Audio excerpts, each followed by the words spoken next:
Okay. I would like to invite with me on the stage now Sophie Claude, Orange Vice President, Home Services.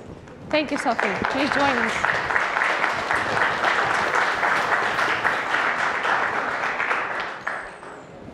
Anil Guntupalli, Verizon Vice President, Technology Strategy.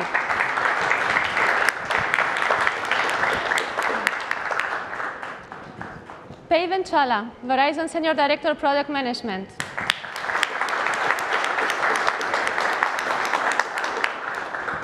Josh Goodell, AT&T Vice President, Product Experiences.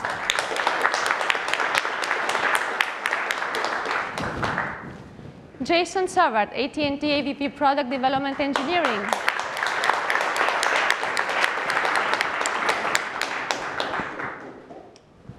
Wojtek Makowski, Orange Vice President, CP Ecosystem. And John Valdez, Frontier Communications Vice President, Network Architecture. Everyone, this is yet again one of those examples of major collaboration among operators. We started this effort some summits back in time, and it is with great excitement to witness such an amazing vibe of collaboration between operators. How do they encourage the ecosystem and stimulate the acceleration of deployment? So we give it a start. I would like, first of all, to have each of you introducing yourself just a little bit so that we set up the stage, each and every one of you. And building on the fact that you have been creating this ecosystem using the power of the standardization, using the beauty of the standardization, something that is very close to my heart, and how you encourage your organizations to actually be part of this standardization and Purple Foundation because of that. So briefly, to set up the stage. Then we'll start with the difficult questions. Sophie, please. So I start. Hello, everybody. Very happy to be here, and thanks for being here today. My name is Sophie Claude, so I'm responsible for home services at Orange Group. Globally, that means I'm head of the teams responsible for development and deployment of devices and services in our different regions. So about your question, I think that as Yigal said this morning, and we see again the video this afternoon, in our digital economy, scale is really important because it provides cost effectiveness, TTM decreasing, time to market decrease, and also innovation, of course. Decrease of our, let's say, sometimes time and delay to provide innovation to our customers. And to drive this scale and size, standard is one of the main pillars to do that. So in this digital economy and ecosystem, we don't have any choice anymore. We have to go for standardization as much as possible. And for your last question, how we drive these partnerships, I think that what is but you can say if I'm wrong. What is the most important is to show that what we request through the Purple Foundation has a meaning outside also Orange or AT&T or whatsoever. If it has rational and if it makes sense for other companies, then I think it's the most efficient way to stimulate partnerships. Thank you, Sophie. Thank you. First of all, thank you for AT&T hosting this one, and great to see the ecosystem. Anil Guntupalli, I'm part of Verizon Technology Organization. Me and my team kind of develop the products for consumers. We kind of, take care of all the technology and the platforms associated with it. Again, going back to your question, I will echo what Claudia said. That primarily, we strongly believe in the economics of scale. I think the old ways of doing more purpose-built gateways and trying to drive the home in a way that it becomes the center of the entire home. And for us to get to a place where we can time to the market and innovate and then focus on the service differentiation for the customer. Again, putting the customer in the middle of all of this. I think at the end of the day, the customers are asking us not just the coverage and the connectivity, but a differentiated service so that they can stay longer with us and enjoy the service. So for us, not to develop the technology for the sake of technology and the stack, but focus on service differentiation with everyone else in this room, with the help of everyone else in this room, I think is going to be very important for us. So again, innovate, focus on service differentiation, and leave the rest of this stuff to the folks who know better, which is the SOCs and everything else, and then that's where we would like to partner more. Okay, Pavan? Hey, good afternoon, everybody. Hopefully you guys got your coffee. So my name is Pavan Challa. I am responsible from the home value-added services, so I'm looking forward to building products that can go on top of Purple. Like Anil and Sophie said, scale is very important. I have an analogy where the carriers build 4G on the mobile side, and then we have OTTs come to the side of the roads and build their app stores and make revenue out of it. I think this is an opportunity for this ecosystem and the carriers to get together to actually build the next iteration of wealth creation for the carriers, but customer experiences for all our joint customers. As far as ecosystem, you can see we've been here for 3 years, and the ecosystem keeps growing every year. And I think the key is to show that every partner in the ecosystem, whether it's the SOC or the ODMs or OEMs and the carriers, each one can actually benefit from the scale and standardization. So I think that's the key of getting the ecosystem going. Yes, listen. Hey, Josh Goodell. I'm from AT&T. I've got responsibility for our product experiences. So think about the innovation that's happening at the software layer for both broadband and mobility. Super excited, by the way, anytime that I get to talk to a group, and actually sitting next to colleagues from Verizon, Frontier, we have a shared common interest. And I think, Anil, you mentioned it, really, if you put the customer at the center, from my perspective, this is all about us developing in a way that allows us to truly innovate and allocate our resources at the layer that the customer truly perceives the innovation and the experiences. And pool our thinking and our resources on some of the foundational areas that truly aren't differentiated. And if we do it right, we can enable differentiation that the customer perceives. And I think that's a win-win for the industry and a win for the customers. Thank you, Josh. Please. Hi, Jason Savard, AT&T. I have responsibilities for all the broadband CPE, various things you see inside the house. And for me, embracing Purple is very selfish. Today we have proprietary code that we have to do all the development, all the testing. We have to find the bugs. And so we have to go it our own way. So, when we can deploy this across an industry where we're all deploying similar code, we're finding bugs. A bug I find and fix gets, benefits other companies. It allows us to stop worrying about the zeros and the ones and really focus on value-added services that when you look out, we fix, like Agal said, we fix the hardware, we fix the speed. Now we need to provide services that customers can use and enjoy. Hi, Wojtek Makowski. I work for Orange, and my mission is to transform the way the CP ecosystem works in order to make it more optimized, both regarding the structure of costs, but also time to market. So Purple is a mean to achieve that, because we believe that will be beneficial to everybody, not only the operators, but the entire ecosystem. There's no reason why we do the same stuff again and again and many times. So this is how we see Purple.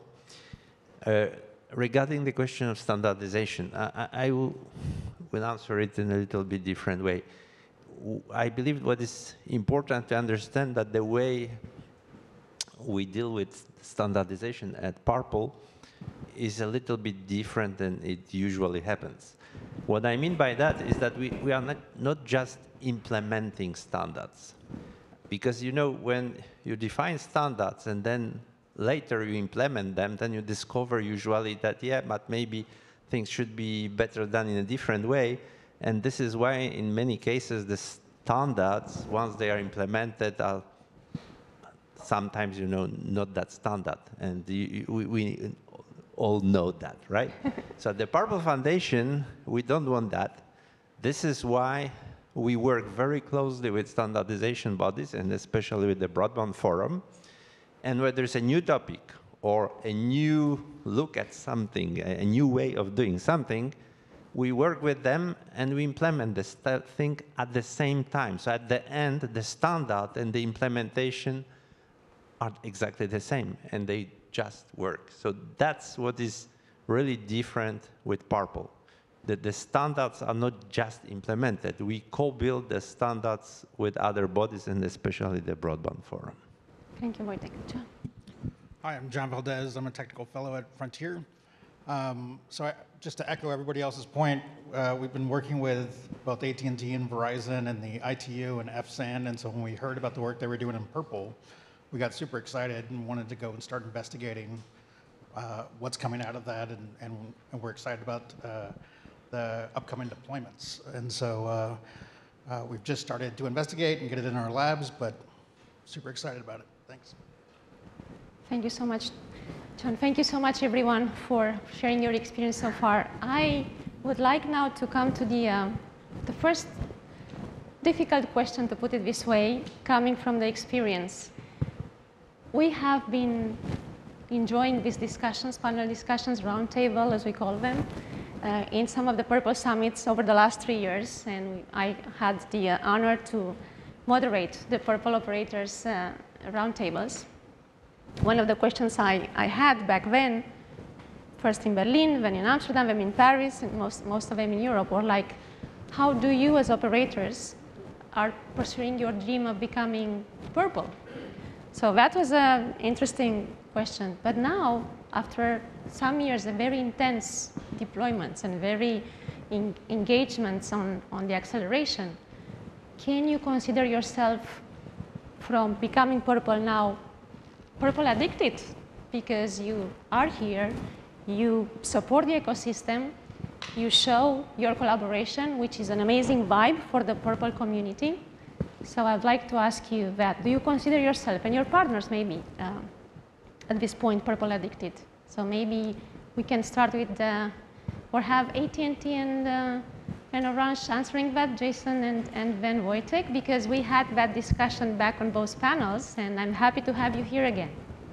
Yeah, I think, my team are Purple zealots, right? We are really excited about getting away from our proprietary code, being able to leverage the capabilities of the chipsets and be able to develop new and exciting features. I think the piece that, Goodell said it good this morning, it's not going to be easy. We're transitioning from our legacy code over the next 12 to 18 months. We'll have, all of our fiber devices running Purple, by the end of 2025. And like you said, anything we launch new in 2026 is going to be launching with Purple. So we're committed. We're working as hard as we can while we try to keep the quality from a customer perspective on par.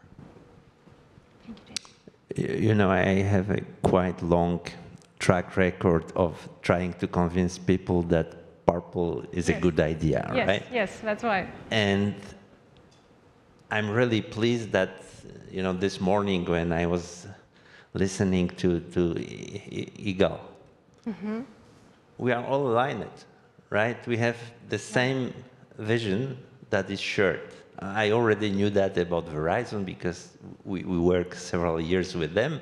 With AT&T, our common story is shorter. But what is really great is that the three operators are fully aligned. So, of course, I hope that very soon we'll have the fourth one. But that's great, okay? When you see how the things that are just some ideas at the beginning are starting becoming a reality and people are aligned and people really believe in it, that's great. So I'm really happy that we were able to achieve that point, and now we need to move forward with others, and this is a community that we are building together. Thank you so Now much. we realized that with red and orange, you don't get purple, so we brought blue along. So now we can be purple.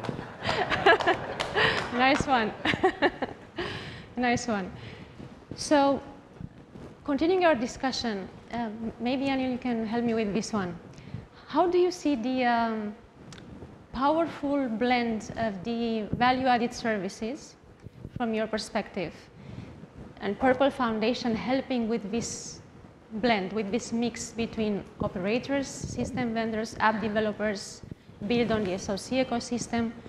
Is prpl Foundation, from your perspective, that bringing that powerful boost and blend for what the ecosystem needs? Yeah, no, I think let's understand the stakeholders pretty clearly from my perspective, right? Yeah, service operators, as I talked about, we are coming from the customer's perspective, trying to drive value-added services, and it's more importantly, try to drive service differentiation for them.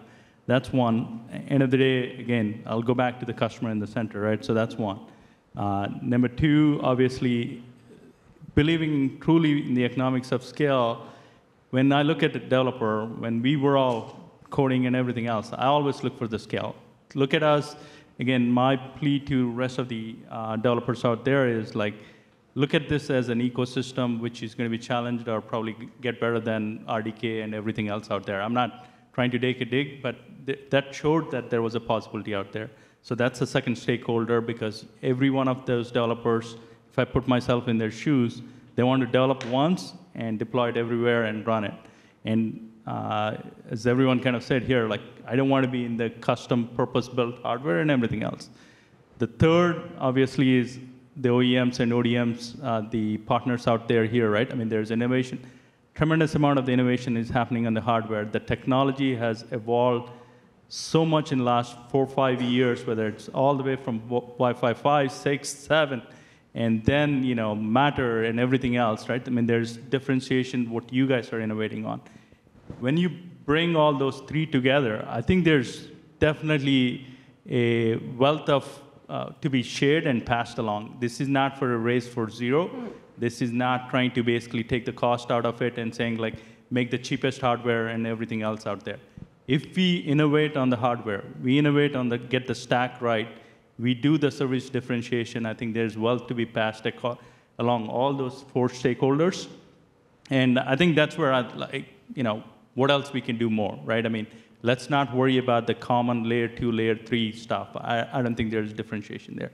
The differentiation is in that value-added services and showing the customers that, yes, they can enjoy the service. They're more not worrying about, you know, connectivity. That should be aftermath. Connectivity is table stakes. That should work everywhere. And what else we can offer to those customers.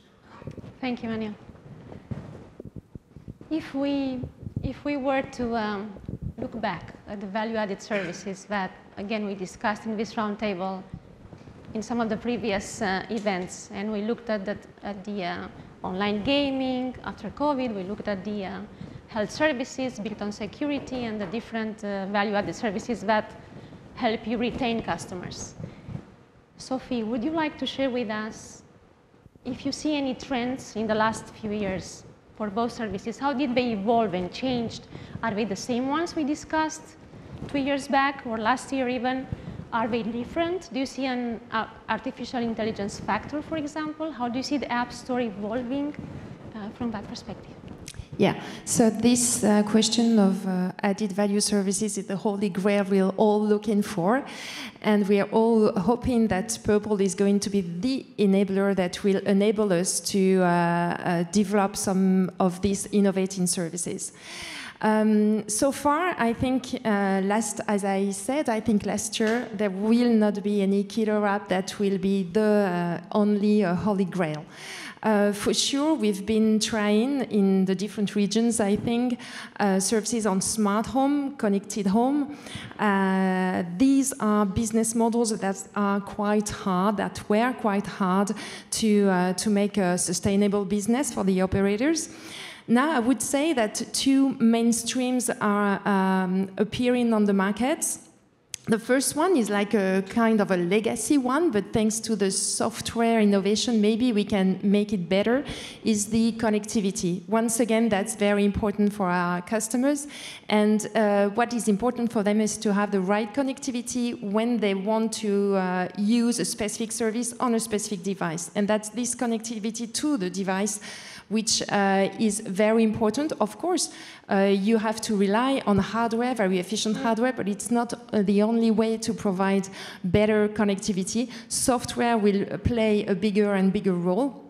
And the second axis, this is, I think we had lots of demos and showcases is security in the global way. Cyber security, we've seen a great demos a few minutes ago, but also home security, parental control. All this, I think what is important is that our customers, our end users, are probably willing to pay for that, which is another important subject. And as you said, Livia, there are some technology evolution coming into the home of our customers that may help. Gen AI, maybe for increasing the convenience of these services that can be very complex. And once again, with KAON and Bitdefender, there was a great speech on that. But also Matter, with the promise of having a seamless usage within the different ecosystem that exists today. This is maybe why before it was not working, so hopefully it will be better in the coming years. And last but not least, Wi-Fi, once again, brings much more than connectivity. Wi-Fi sensing can be, for instance, a good pillar to build on very intelligent and smart added services. Great overview. Thank you so much, Sophie. We do benefit from your great high-level experience in that field. So if I step back now and I look, how do we make that happen? Let's talk a little bit about interoperability. So maybe I need help from Pavan and John on that one, because you have been supporting, from your perspective, interoperability. How do you encourage your partners? How do you encourage your system vendors to comply with interoperability? How do you stimulate them to engage with the certification path that Purple Foundation is paving? Yeah, I think, as I was mentioning earlier, I think the key is to explain to everybody that this is not an extra burden for our ecosystem players to bring Purple into any of the carriers. The added scale advantage that we've been talking about is once you build a particular device or software for one carrier, because of Purple, now that is interoperable with AT&T or Frontier or Orange. Yeah. So this helps scale. So one of the key things is explaining to our OEM partners that interoperability helps, and with Purple, they now not only can compete on layers above the low levels, but they also get scale with other carriers. The second piece of it is twofold. One is making sure that on our RFPs and other requests that go out, we make sure that we clearly put out what we are expecting out of the OEM and SOC vendors. And then the second piece is making sure that we have an open relationship with them to have the conversation on how we can bring in the opportunities across the carriers. Thank you, Pavan. John? Yeah, I'm going to echo that statement. I think just recently there was an RFP, and we went and talked to the Purple Foundation, and there was this whole package of all the documentation and all the requirements that you can verbatim put inside your RFP. So driving the hardware vendors over to the Purple stack, and then also participating in the standards forums. That, we repeated that multiple times, but I think that's going to be the keys to success. Thank you. Thank you so much, John.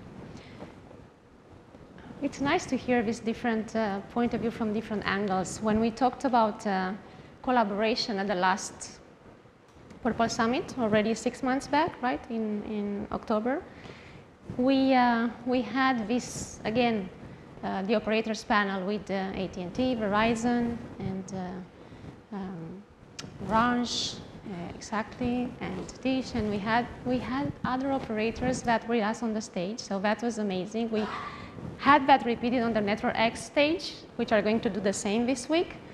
So it looks like there must be a secret algorithm, a secret code that Purple Foundation has to stimulate this collaboration between operators. And now we have even Frontier coming. So I would like to ask Anil and John to explain, how do you see that secret algorithm?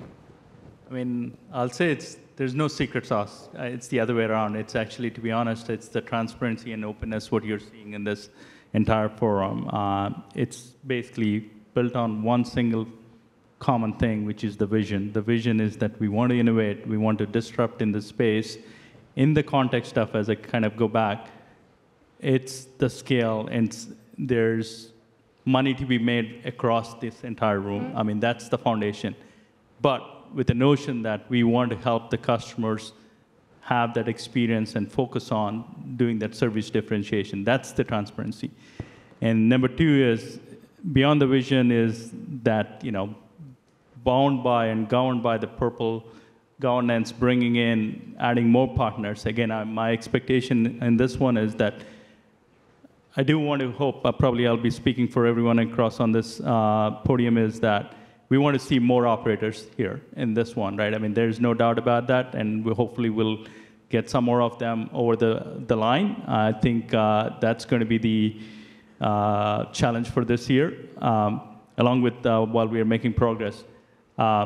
It's being consistent, and I think what Jason and Josh have touched on is that, that interfaces and everything else being open and being consistent and making sure that everyone can be able to interoperate, I think is going to be the key. There's no secret sauce. It's just that vision driving that we all want to innovate and differentiate our services. Thank you, Anil. John? Yeah, I think it's an interesting question. So I think everybody on this panel and everybody in the audience has battle scars from trying to get try to meet a date of launching a product, right? You got to get all sorts of nuances of your network working on that product. And so this is the first time we've seen a recipe that looks like it truly can deliver on the promises here of interoperability and giving you a platform where you just work on your vast services. You don't have to worry about the underlying implementation. Thank you. Thank you, John. Next one. How do you see, and then I'm going to ask Josh and Pavan on this one, how do you see the security coming into the picture? Twofold. From the angle of protecting your subscribers from the hackers, an obvious one, and also for having to enable more and more third-party apps, which is opening the door. How do you see security addressed? Yeah, good question. So first of all, as a scaled operator, we think about this a lot. We have 130 million connected devices attached to the network, many of those over Wi-Fi. And we have to think very hard about the layers of security. And it's not one thing, it's multiple things. So as a network operator, you have security embedded into the network itself. Then you have security in the gateway, and that's a part of the firmware. And if you're paying attention to the layers of purple, there was a purple security layer, which is really, really important. We have our own proprietary version of that today, and at some point we'll use the purple security that was articulated earlier. And then your final part of the question is one more layer of security, which is typically a software instance that rides on top of the firmware layer. And we've seen demonstrations today. I think Bitdefender had an example that they demonstrated. And what I love about this model, and we've talked about it many times, is that standard, higher level APIs allows for innovation at that level. And it's important because that space will continue to evolve. The friendlier we make it for those application developers, the more optionality our customers will have, which is awesome. And it's hugely important. I know today we block 50 million or so threats every single week of bad guys trying to get in and attack our customers. Okay. And so we take it really, really seriously. Last point I'd make on this is open does not mean less secure. We will have more eyes in the code, more people identifying where there's a need to patch. And I fully expect that as this evolves, it actually is more secure than what we've seen historically with proprietary software stacks. Thank you, Josh. Pavan? Yeah, just to add, Josh talked about all the security from the network into the home to the gateway. Today, average homes have 17 connected devices, and those connected devices are going to increase. And as you look at post-pandemic, a lot of activities happening in the home, whether it is shopping or doctor's visits or offices. So the kind of experiences that customers are having in the home, the kind of devices that they're connecting to the network has increased. So as carriers, our responsibility to protect the end device has significantly increased. So, and that's one piece of it, whether all the aspects that Josh talked about, how we protect from a device point of view. There's also a piece of education when it comes to customers to make sure that parental controls, physical security, digital identity security. So once we own that space, we can have a better ability to protect the customers by educating them better on how they use the services that they're using in the home, and tie that with the network level security that we are all used to over the decades. I think we are uniquely positioned to bring security to the customers. Thank you. One other thought, I just thought of one more thing. Yes, please. Sophie actually mentioned this before, and I thought it was a really good add-on to the security discussion. And we're also starting to see how Wi-Fi can enable a physical layer of security in the home with sensing and those kinds of technologies that can augment other types of physical security solutions. So it's multiple layers, and again, that's another area that I think Purple can help, because there are different vendors that can provide that kind of solution. Thank you, Josh. I sense that Wojtek would like to have. Yeah, yes. one more point, because I remember a few years ago there were some market stakeholders complaining about Orange security requirements for CPE, right? So now we decided not only that those things are implemented in our CPEs, but we also decided to share it with the larger community. And nobody is saying that we are exaggerating or whatever. Okay, so suddenly what seemed to be, just too much, now it looks like rather a good approach to security. Right. Okay, this is why this collaboration is also so important, because you are hearing different voices and you don't really know whether you do something right or not. When you share it with the others, you have many more eyes looking at the things and feedback. So this is also a huge value. Thank you, Wojtek. So you introduced very nicely now the path to my following question. Part of that, operators collaborating and joining forces. Do you also see operators becoming more purple and greener in the same time? Purple and greener in the same time. Do you see a competition with between system vendors trying to provide all that energy consumption optimization? Yes. You go ahead. Okay, go ahead. I jump in. I'm sorry. I'm not polite. Just why I want to jump in, because I think that green aspect is exactly the same than the security aspect. This is a global stake. It's not only the operators, it's the role of the chipco, is the OEM, is everybody, actually, the app developers. And we need the contribution of all of the stakeholders to make our devices and services secure, but also greener. And this is interesting because this morning we had a common meeting with our partners, and this subject popped up somehow, knowing that in Europe we have regulation, we have more, let's say, maybe projects on this path. And once again, because of the collaboration, we will help the others, if interested, to go faster. So I think that, yes, Purple, not because of the Purple stack or whatsoever, but just because it's the place where we share, where we can help each other and take the best ideas, yes, it will help being more secure and greener. This is my belief. Thank you so much, Sophie. Jason and Wojtek? I would just say the U.S. is behind in this. There isn't a focus on reducing power for CPE usage, especially when you look at where they've got to in Europe, where it's trying to get smart and reducing power levels and turning off Wi-Fi during times where there's not as much usage. We took the action item to learn from our partners, to see if there's opportunities for us to lead the market potentially, and we continue to monitor some of our states that tend to be a little bit more stringent, like California, than others, to make sure that we're compliant. Thank you, Jason. Wojtek? So in the real life, you shouldn't mix purple and green. It's really awful. But in purple, it works quite well. So this year, we'll have on the roadmap an item that relates to the power management. So this is also how we will share those things with all our partners and how we'll leverage this kind of capabilities. Thank you, Wojtek. We just have 1 minute left, so I would like to ask maybe Sophie and Josh, where do you see the Purple Foundation evolving in the next 3 to 5 years? Enlighten us. Sophie and Josh. I'll go first. I can't go 5 years out. I'll stick with 3 years out, and I'll just speak in the context of AT&T. Last year, we were on the stage in Paris and made a big deal out of putting our weight behind Purple. I would say in 2023, we are in the academic phase. 2024 and 2025, we graduate to the playground.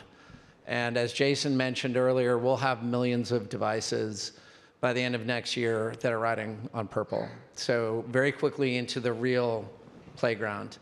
As I look out 3 years, I start to see a very healthy ecosystem of innovation, as I talked about earlier, where we get to a point where our pace of innovation is more limited by our creativity than how long it takes to actually develop things.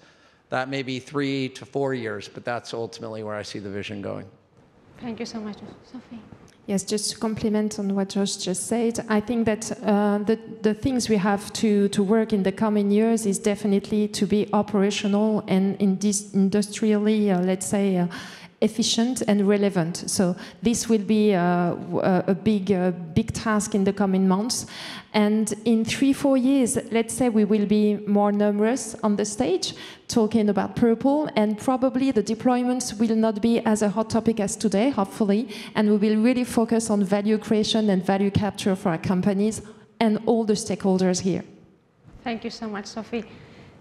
We are really perfect on time, and this is the difficult part for me. I wouldn't like to stop it here. This amazing discussion, collaboration, testimony between the operators. But if I have to show I'm a good moderator, I do have to put a final stop. So thank you so much to our dear operator, Purple executives, taking the time to join us here. Thank you for your vision and for supporting the Purple Foundation. And please welcome me in applauding them and thanking them.